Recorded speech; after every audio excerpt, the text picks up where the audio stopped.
खुश हैं कि मिसिस ऑक्टोबर के औरों के घर में हम आए और मैं उनको 2-3 बार करके कहा कि आपके घर में आज मैंने आज का दिन शनिवार शाम को हम लोग आएंगे और एक कॉटेज मीटिंग जो भी मैंने हम लोग छोटे मीटिंग के तौर पर रखेंगे। और मैं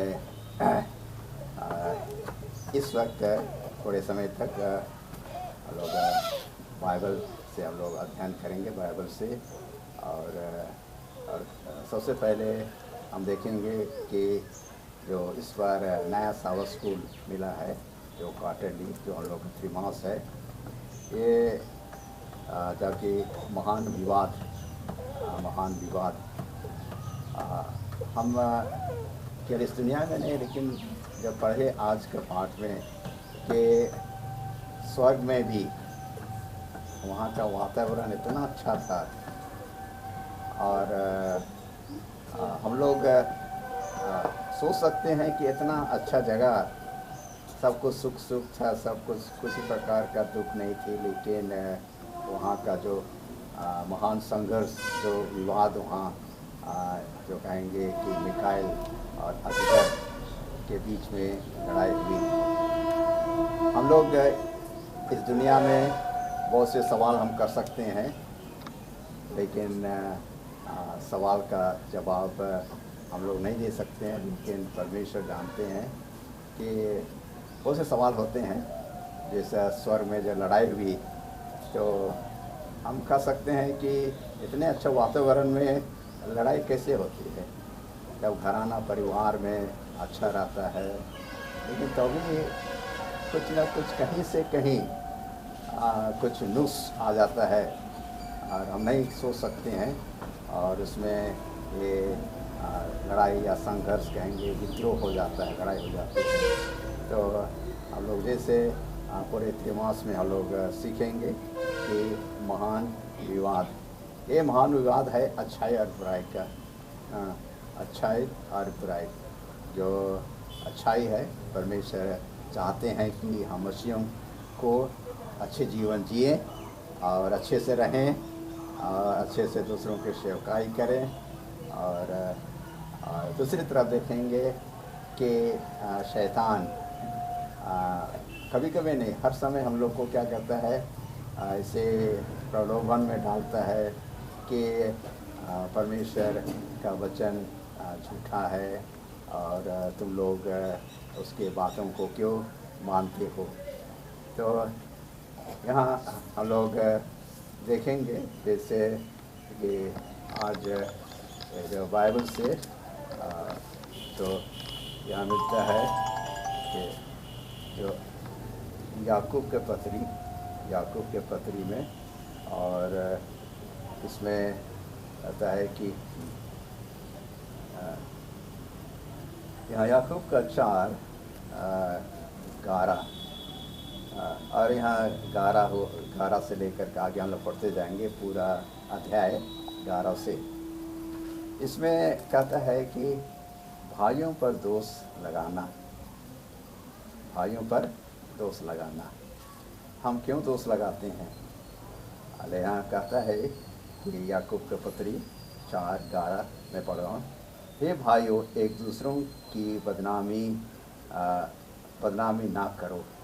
जो अपने भाई को बदनामी करता है या भाई पर दोष लगाता है वह व्यवस्था को बदनामी करता है। यहाँ देखता है कि जो हम अपने भाई, अपने बहन और अपने इष्ट कुटुंब, अपने पड़ोसी जो भी हो, उसको हम लोग जब बदनाम करते हैं, दोष ठहराते हैं, तो यहाँ कहता है कि वह व्यवस्था का बदनामी करता है और व्यवस्था पर दोष लगाता है। और यदि तू व्यवस्था का दोष लगाता है तो तू व्यवस्था पर चलने वाला नहीं, पर उस पर हाकिम ठहरा। हाँ, कहता है कि अगर हम दोष लगाते हैं किसी पर तो हम व्यवस्था को दोष लगाते हैं। परमेश्वर का नियम है और जब हम उसके अनुसार चलते हैं, लेकिन हम एक दूसरों को क्यों दोष लगाते हैं क्यों उस पर उंगली उठाते हैं और कहते हैं कि ये वैसा है, ये वैसी है। हाँ, और कहा जाता है कि बहुत बार कि हम किसी पर उंगली उठाते हैं तो हाँ, एक उंगली जिस पर दोष लगा रहे हैं, लेकिन जो 4 उंगली हाँ कहेंगे, चाहे 2 उसको और चाहे बाकी हम लोग का, इन्हें 4 उंगली हम लोग का दर्द दिखाता है। इसी कारण कहता है कि व्यवस्था देने वाला और हाकिम को एक ही है जो बचाने और नाश करने में समर्थ है। पर तो कौन है जो अपने पड़ोसी पर दोष लगाता है, दोष लगाता है। तो हम देखते हैं कि हमें कमजोरियां हैं, सभी जानते हैं, और कमजोरियों के चलते हम लोग क्या करते हैं कि किसी पर हम दोष लगाते हैं। हो सकता है जाने अनजाने होता है, और बहुत बार क्या होता है अनजाने हम क्या करते हैं उस पर दोष लगाते हैं। आगे हम देखेंगे घमंड के विरोध चेतावनी। घमंड, हाँ घमंड हम देखते हैं कि कहाँ शुरू हुआ, स्वर्ग में घमंड हुआ। और बहुत बार सवाल आती है कि जैसे परमेश्वर ये लूसीफर को, और ये जो स्वर्गदूत का एक लीडर था, और उसको अच्छा बनाया, बढ़िया सुंदर कहेंगे, और इससे होता है कि हो सकता है कि उसमें घमंड आ गया है। आज भी परमेश्वर हम मसीहों को क्या कहता है तोड़ा, क्या वरदान देता है। और बहुत से ऐसे हैं कि जो वरदान पाए हैं, तोड़ा पाए हैं, उससे क्या होता है कि उनमें क्या क्या होता है घमंड। जो तोड़ा या वरदान दिया गया है उसको अच्छी चीज़ों में व्यवहार ना करने के अलावा उन लोग क्या करते हैं कि दूसरी तरफ दुनियादारी के चीज़ों में व्यवहार करते हैं। तो ऐसे नहीं होना है, क्योंकि परमेश्वर सबको चुनने की शक्ति दी है। इतना तक कि स्वर्ग में भी स्वर्गदूतों को और सभी को ये चुनने की शक्ति दिया गया था कि तुम लोग किसको चुनते हो, अच्छाई को बुराई को। तो यहाँ देखते हैं कि घमंड के विरोध चेतावनी।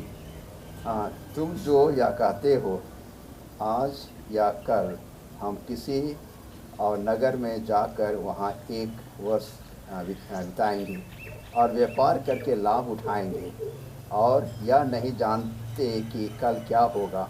सुन तो लो, तुम्हारा जीवन है तो क्या, तुम तो भाप के समान हो जो थोड़ी देर दिखाई देती है और फिर लौट जाता है।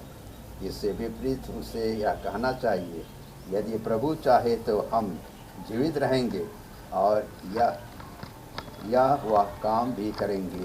पर अब तुम अपने डींग मारने पर घमंड करते हो। ऐसा सब घमंड बुरा होता है। इसलिए जो कोई भलाई करना जानता है और नहीं करता है, उनके लिए यह पाप है। आखिरी जो पद यहाँ लिखा हुआ है, इसलिए जो कोई भलाई करना जानता है और भलाई नहीं करता है, वह क्या करता है, पाप करता है। हम सब भलाई करना भलाई हम जब करते हैं, हम जानते हैं हमको भलाई करना है, किसी को मदद करना है, जानते हैं, लेकिन हम आर्थिक रूप से या किसी प्रकार से हम उसके भलाई नहीं करते हैं। जब वो मनुष्य दुख में है, बीमार है, या किसी प्रकार के संकट में पड़ा हुआ है, हम क्या कहते हैं, अवहेलना कर देते हैं, उसका परवाह नहीं करते हैं। और यहाँ देखते हैं कि वो सामरी जो क्या किया, वो क्या जो डाकू ने उस एक व्यक्ति को मार करके नदी रास्ते किनारे में फेंक दिए थे। तो क्या किया, याजक लेवी सब पार हो गए, अपने को धर्म गुरु मानते थे, लेकिन एक सामरी आता है और उस पर दया करता है। वो अपना काम किया, वो भलाई किया।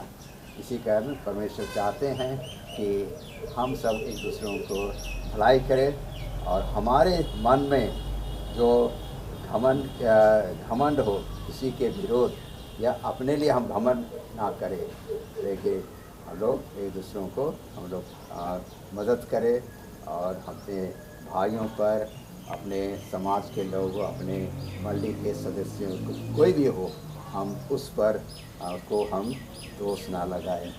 परमेश्वर इस छोटी वचन पर हम सबों को आशीष दे।